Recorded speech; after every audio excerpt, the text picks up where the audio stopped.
I'm just really scared. I'm really upset. Personally, I'm like really shocked. I just don't know what's gonna happen. So I found out that Trump won by waking up at 2 in the morning to the sound of my sister having a panic attack in my mom's bed. Well, so I've been a Trump supporter since the first day, since the beginning. I'm a Republican, and I was expecting this result. I'm just disappointed that there's such a stigma against women in power in this country. I'm scared now. I don't know what I'm gonna do when he gets inaugurated. I had to tell my 7-year-old sister, she had tears in her eyes that no, we don't actually have women in the White House. We won't have that. We actually have someone that represents the opposite of that. And when I woke up, I don't think I truly woke up because I was scrolling down social media, Facebook, Instagram, trying to find out if it was a hoax or. I don't know. I'm honestly still in shock. It's not like I didn't really see it coming, but it's still really shocking that it happened.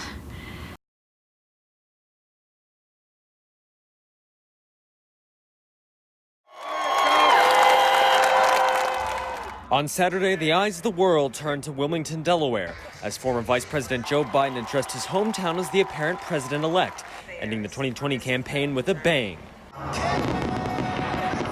Biden and running mate Senator Kamala Harris addressed the wounds of a deeply divided nation.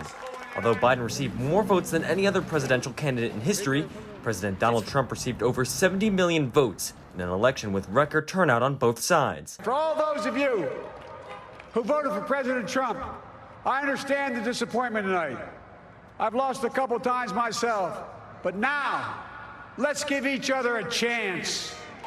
A theme of unity and hope that resonated with many of the supporters who traveled from across the country to watch him speak.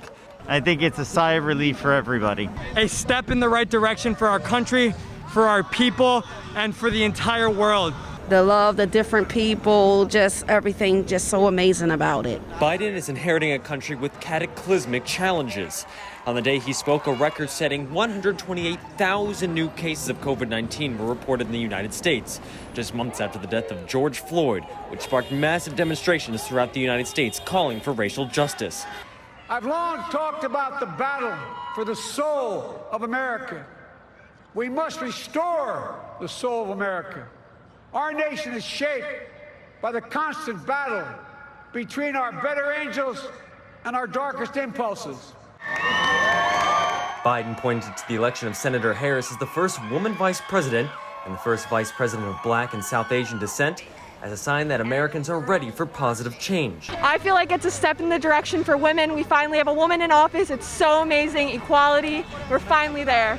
Kids, family, different races. It's like we was in unity again. It felt so great.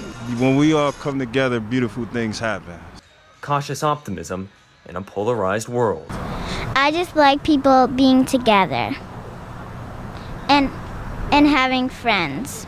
By far the biggest theme tonight was hope and unity. It was in the speeches of Joe Biden and Kamala Harris, and everyone I talked to say they're looking forward to the next 4 years. In Wilmington, Delaware, Hunter Walterman, BNC News.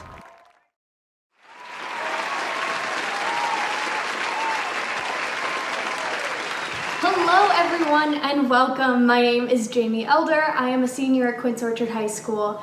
Much like everyone else right now, I definitely should be studying, but I will continue to use Spark Notes for the 50th time this week. Yeah, I'm failing all of my classes. Love to see we have an audience out here tonight. Audience, say hey! Oh my gosh, I love all of the Totally Real support that we have here today in my house. This is great. I didn't know my house actually had a theater filled with people, but it's great to see. It's great to see. So good news, guys. Good news to everyone watching. I voted for the first time this year. Thank you. Oh, thank you for the applause. You don't need to. You hold the applause, guys. Come on. Bring it, bring it. I need attention. I need attention. Come on, keep it beat. Oh, thank you. Thank you. Highly encouraged for the applause. I did get to exercise my right to vote. I'm really, really happy about it. But I do know that there are 70 million people who aren't necessarily happy with how the election turned out. I am pretty happy with how the election turned out, but there are 70 million people. This is beautifully said by Dave Chappelle. He's my best friend. Not sure if you knew it, kind of low-key. We both do stand-up. He's my best friend. Me and Dave, we go way back. Now, to be fair, I felt terrible in 2016 for a bunch of different reasons. Number one, I was in 8th grade. And I was 14 years old. And I would give anything to be neither of those things ever again. I think this is a time about uniting instead of further dividing apart. So, I single-handedly saved the United States. No, I'm not running for president. I don't hate myself. But I did compile a little list of things that no matter what you believe in politically, we can all come into agreement on. So number one, I'm gonna get right into it. Number one, the feeling I'm lazy. Is anyone else here lazy? I'm pretty lazy. Not to assume, but I'm gonna go out on a limb and assume some other people are lazy that are watching this right now.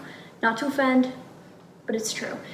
I always have songs that I'm in the mood to listen to, but never do I actually want to go and find the song that I want to listen to. I always just want to click a playlist and click shuffle.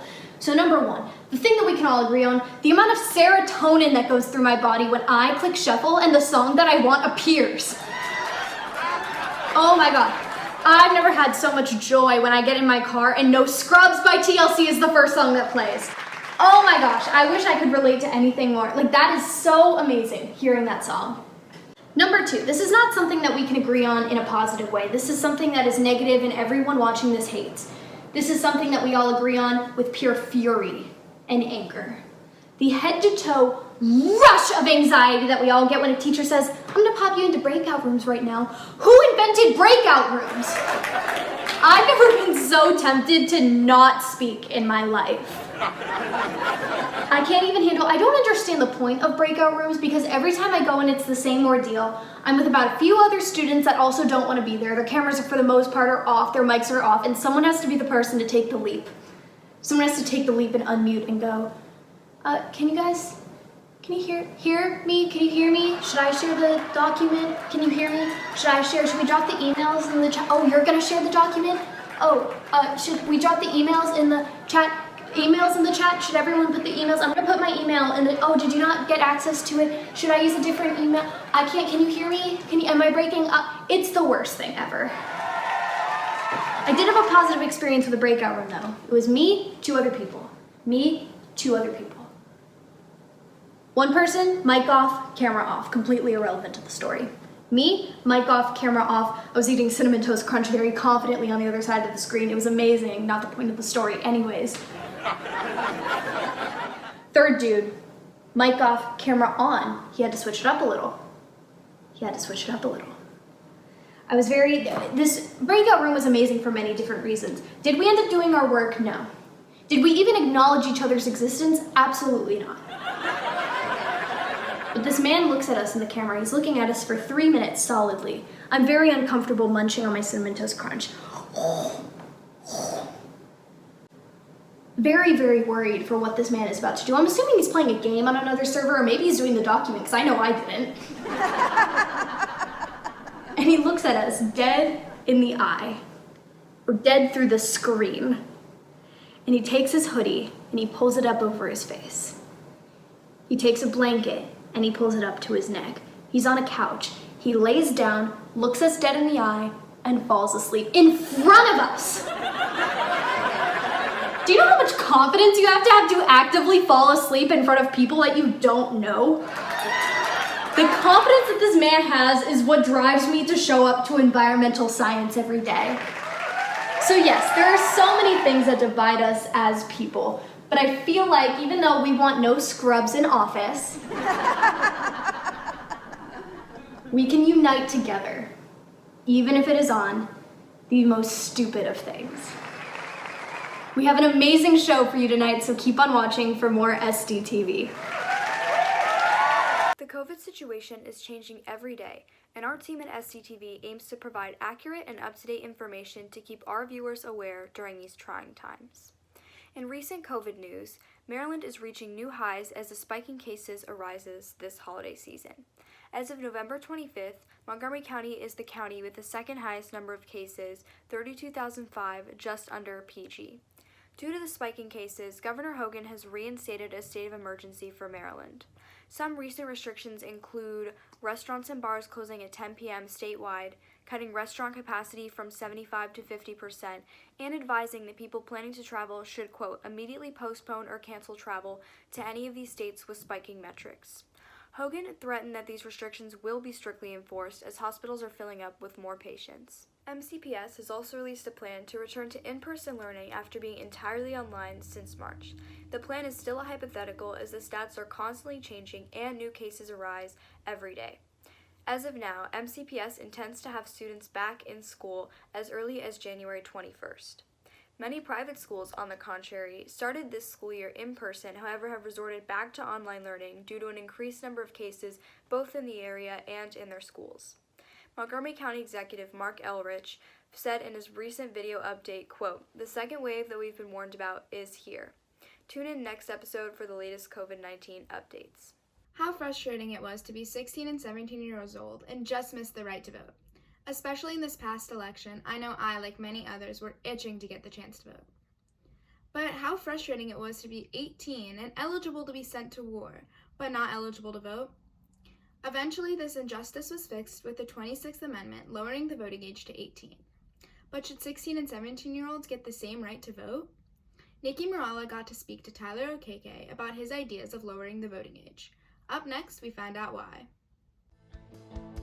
The year is 1971. The Vietnam War is still raging, alongside another conflict at home, the fight to lower the voting age. Old enough to fight, old enough to vote became a rallying cry across the country, but soon enough, strenuous efforts by many to lower the voting age from 21 to 18 years old were finally successful. After a decades-long push and fight, the nation witnessed President Nixon on July 1st certify the 26th Amendment to the Constitution of the United States.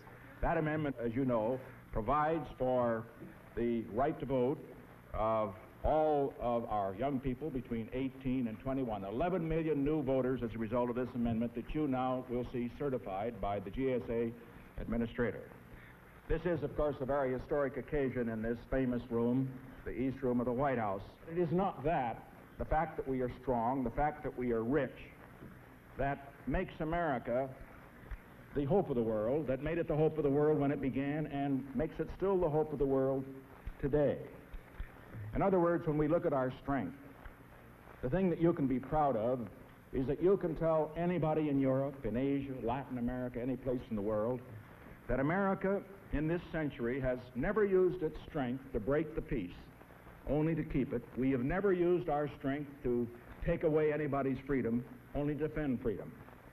And you can also assure them that the strength of America in this last third of a century, when you will be making the great decisions by your votes and perhaps in your positions of leadership, that America's strength will be used to bring peace and keep peace in the world. This is a very important thing because many other powers, when they reached the pinnacle that we are, the pinnacle of free world leadership, still had designs on conquest. The United States of America doesn't want an acre of territory. We do not want to dominate anybody else. We want other people simply to have the freedom that we enjoy. That's what we believe in, and that's what you can say as you go abroad. Now fast forward to present day in the year 2020. Is it time to ask that same question? Should we lower the voting age? While the election may be over, the conversation surrounding this issue is as prominent as ever. We spoke to Tyler O'Keke, a 19-year-old activist from California at the forefront of the fight to lower the voting age from 18 to 16 years old.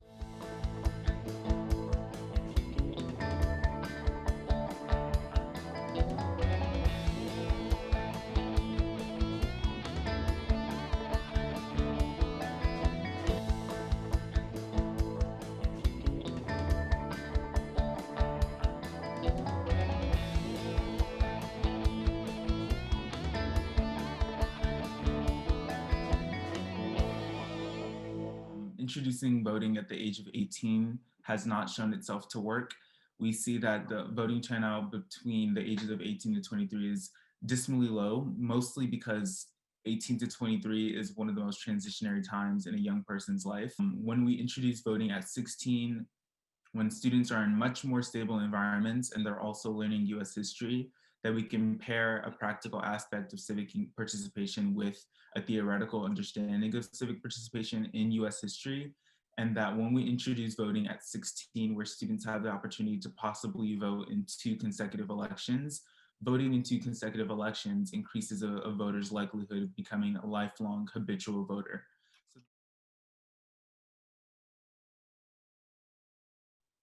I introduced the idea of studying the feasibility of lowering the voting age to 16 in Los Angeles Unified School District in April of 2018. And that kind of sparked a statewide discourse about lowering the voting age. So Los Angeles is still at that very rudimentary stage where they're just studying the idea, and we were supposed to see a feasibility report by last spring, but coronavirus obviously changed the solvency of all of that. So I think that's been put on the policy back burner. So we're also doing significant legislative advocacy and legislative lobbying around two measures that were in the California state legislature about lowering the voting age. Many issues that young people are passionate about, whether it's racial justice or climate change, we see that we're gaslit very frequently. But I think that given the time in my career on the board where I introduced it, I had already shown a pretty consistent record of knowing what I'm talking about and being pretty assertive and straightforward when it came to the solutions that I want to see for students and working families. Like once a reporter or a journalist or whoever it is I'm having a conversation with digs a little deeper and asks questions, they see that it's not really a problem of not knowing what we're talking about, but getting past that hurdle of ageism that makes people see young people as not knowing what they're talking about or not having enough experience to have grounded beliefs. So I don't think that we lack life decisions to make deeply informed decisions about what we want politics to look like. Young people have taken positions on things like climate change that deeply affect the quality of life that we can expect when we get older, and even now. We really have to position how dynamic our generation is. We're a generation that came of age in the age of school shooting, in the age of white supremacy and fascism with the election of Donald Trump. These have been deeply formative years for all of us, and I think that we're informed by all the things that we've seen, whether it's an inaction on common sense gun laws or an inaction on climate change or an inaction on racial justice, because you have to also remember we grew up seeing a lot of racial violence, whether it's Trayvon Martin or the Ferguson riots or the protests that we saw this summer. Because of the generation that we are and growing up as one of the most connected and diverse generations to come, that we've experienced these things more deeply and with much more nuance than someone would have 10 years ago. There's no lacking of information when it comes to what young people know about the world around them. That there's already research that shows that there is no difference in civic knowledge between a 16 and 18-year-old. Yeah, it seems like people have this intense worry about not every young person being politically engaged, even though that's the status quo of the American electorate. I would say a very small portion of the American electorate actually pays attention to what's going on, yet their right to vote is maintained. And if you think about just how we've talked about voting in America, it's never been on the basis of, are you politically engaged or do you know enough? We don't test people to see how much they know about politics before they can vote. And that's not something we should do with young people. I think trying to enfranchise yourselves and trying to enfranchise the 16 and 17-year-olds around you. My strategy has always been, if there's room for it on your school board, the school board is the best place to do that, given that that's the place that makes the most sense for people immediately. Have these conversations and create space for these things, either in your school community or in your local community with your family. But just starting to have this discourse and starting to research faith in our generation and our generation's ability to make decisions about the world that we want to live in and the rights that we want to have. The most ambitious way to get involved is to start getting people together and think about how you can implement this where you are. Thank you for watching the highlights of my enticing interview with Tyler Okeke. While it's only the beginning of this historical movement, it needs the help of 16 and 17-year-olds all around to thrive. Like Tyler said, get involved by trying to enfranchise yourselves and the youth around you. Start the conversation of lowering the voting age with your friends and family, and get a chance to get involved in making history. I'm Nikki Morella, and I hope to see you next time. Thanks so much, Nikki, for sharing your interview with Tyler. Like they said, if you want to help Tyler on his mission of lowering the voting age to 16, start to educate yourselves and get involved in your school communities. In the age of technology, there are so many terms circulating regarding the movements towards racial, social, and gender equality. Additionally, the use of social media as a platform for activism in these groups has skyrocketed throughout our time in quarantine. During the past few months, you may have noticed terms like gaslighting have entered your vocabulary. What does this word mean, and what does it look like online?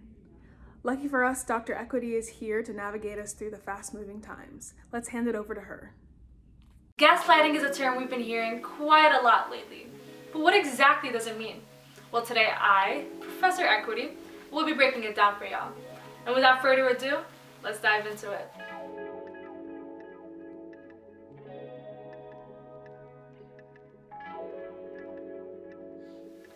Gaslighting, which is a noun, could be defined as a form of mental manipulation to have someone doubt themselves, their sanity, and/or their views. I know sometimes it might be difficult to understand a term just by its definition, so we're going to go ahead and dive into some examples. In this tweet, we see our current president underplay the seriousness of the pandemic and even equate it to the flu. This is gaslighting due to the lack of sternness put on this topic. To zoom more into our account here for an example, we're going to be looking at a comment section on a Bethesda magazine article that discusses the boundary analysis.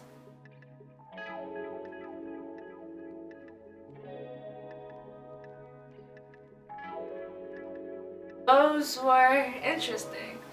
Honestly, I would say that if you're ever looking for examples on gaslighting, those articles are often the best spots to find them.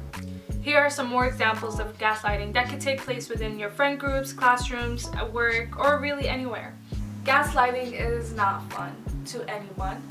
It causes a lot of hurt and results in a lower self-esteem to the person that's being gaslit or gaslighted.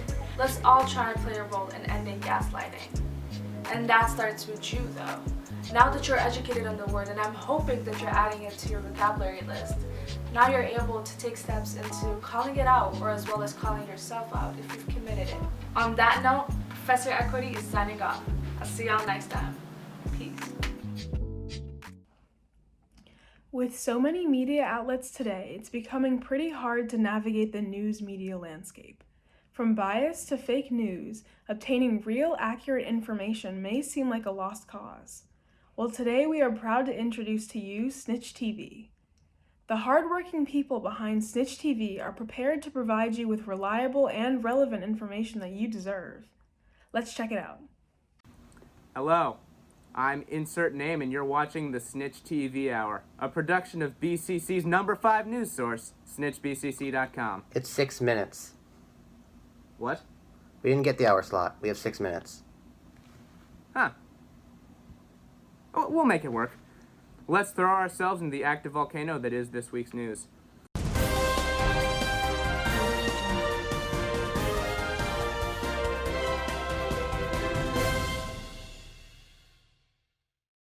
Students got a shock last week regarding their career prospects after an MCPS-assigned career test.